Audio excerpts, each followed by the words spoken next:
The House passed a $484 billion spending package yesterday, providing more money for small businesses, hospitals, and testing. The new legislation would restart a small business loan program that dried up and allocate more money for health care providers and testing. Many lawmakers wore masks on the House floor during the vote and spoke through face coverings as they delivered their remarks. Trump is expected to sign the bill into law. Joining us now is Democratic Senator Debbie Stabenow of Michigan. She's a member of both the Finance and Budget Committees. Great to have you on. I first want to ask about what's going on in your state and the choices that you're making locally to test certain people. Can you tell us about that? Absolutely. And Mika, it's always great to be with you. Thank you for everything you guys are doing. In Michigan, we have been all hands on deck to get as much information as possible about how to keep people safe and save lives. And that means testing. And, you know, our governor has been very aggressive moving forward on this, as well as the mayor of Detroit. And while we've lost now about 3,000, close to 3,000 really blessed souls in Michigan, and we stay very focused on what that means, we're now expanding out to do testing of all people who are working directly with the public. The governor announced that any essential worker would now be tested. That means folks in grocery stores as well as health professionals and others. There are drive-through testing sites across the state. We've seen partnering now with our major pharmacy chains, Walgreens, CVS, Rite Aid, Walmart, which is terrific. In Detroit, the mayor has really leaned in, not only doing the first Abbott 15-minute test on police officers, so he didn't have 500 people sitting at home under quarantine not knowing if they had the virus. Instead, he can every day tell the officers. But he's also gone into nursing homes and is testing every single resident of every nursing home.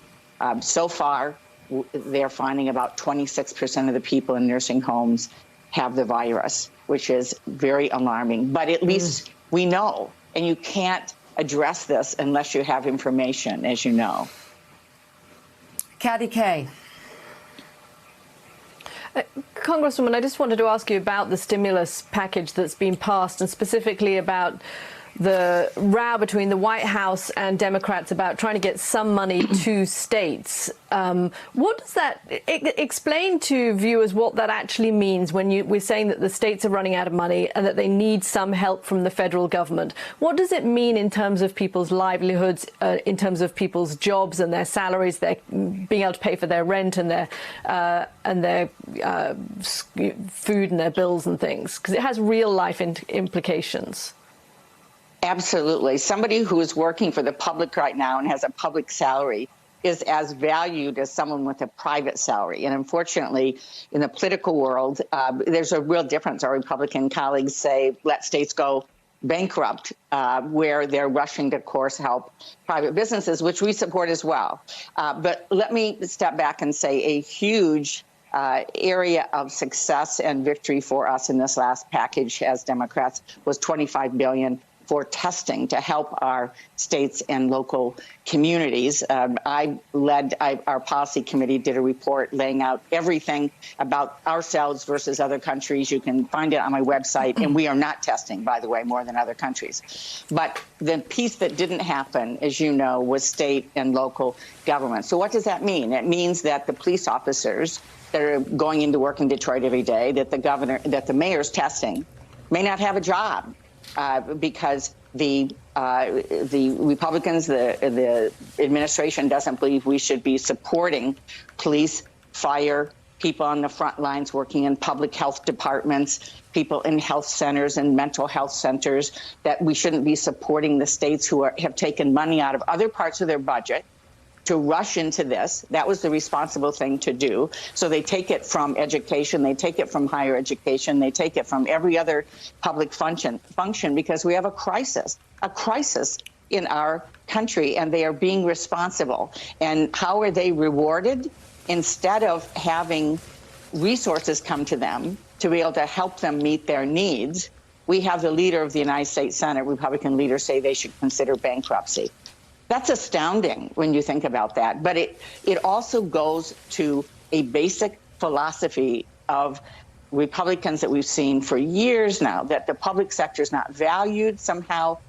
Anything done in the public sector, law enforcement, public health, education, and so on, does not have value, and it's something that you should attack. It's government, and I think it pervades everything we are seeing, even with the White House not doing a national strategy on testing, not having the Defense Production Act be fully engaged in, so that we have the materials to do testing. It's not the labs we need, it's the materials, most of which are made overseas.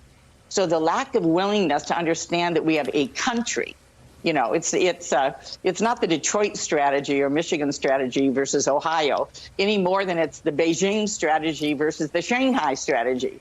China has a strategy, and the U.S. doesn't have one because the folks in charge don't believe in governing and having a national effort to work together to be able to tackle this and to be able to solve this crisis. Senator Stabenow, it's Willie Geist. Good to see you this morning. You're right. The president's been all over the place. As you know well, he sent out that tweet a week ago to liberate Michigan as in support of that small handful of protesters who are near the Capitol in Lansing, Michigan. On the other hand, in Georgia, he told Governor Kemp, I totally disagree with your decision to open up the economy. So hard to know exactly where he stands. But knowing full well that it's the governor's decision, Governor Whitmer went to end the stay-at-home order in Michigan. How are you looking at this as you hear from constituents who are saying, my small business is about to go under, I can't survive 2, 3, 4 more months of this with public health? Where do you find that balance? You know, Willie, this is so important. This is really one of the key questions, right? And by the way, I want to liberate Michigan from COVID-19. I mean, that's what we're all focused on. And it is very difficult because we want people to be able to go back to work and businesses to succeed and so on. At the same time, if we don't get our arms around this and do it the right way, we're not going to be able to get the economy going again. So people are afraid. They're angry. This is worse, I think, than any other kind of crisis because of the unknown. We've had a lot of crises. We've had economic crises, but you could always define it.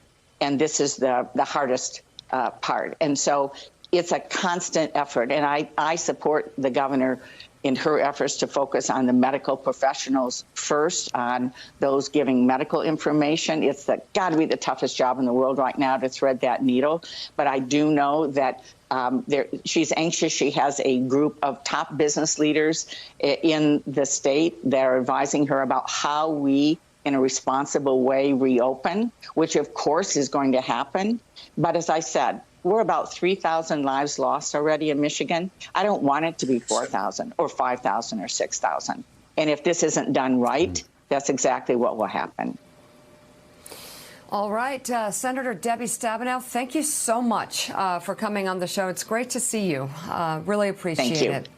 Thanks for checking out MSNBC on YouTube, and make sure you subscribe to stay up to date on the day's biggest stories. And you can click on any of the videos around us to watch more from Morning Joe and MSNBC. Thanks so much for watching.